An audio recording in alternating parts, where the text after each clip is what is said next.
Bolajonlarimga xat. Egizaklarim Zayn va Zaki. Hozir sizlarga ayajoninglar kelajakda eshitishingiz uchun yozgan xatini joylab qo'yapti. Katta bo'lganingizda arazlab, "Men yaxshi ko'rmaysizmi?" deganingizda qo'yib bermoqchi bo'lyapti. Laylak tashab ketgan degan versiyani emas, haqiqatni aytib qoldirmoqchi bo'lyapti. Demak, boshladik. Hammasini bo'rboshdan gapirib beraman.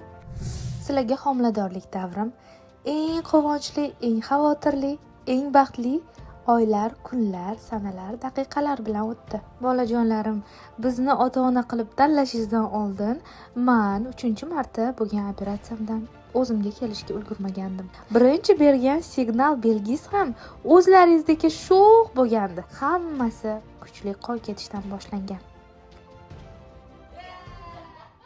Salkam 5 yil kutdik bu xabarni, lekin juda ham xavotirda edik. Xudoyim bizga sizlarni oson bermadi. 3 oy tinmay qon ketdi. Juda ham ko'p duolar bilan kuchli dozadagi gormonlarni olishimga to'g'ri keldi. Ham ukollar, ham kapelniya va yana ko'p dorilar.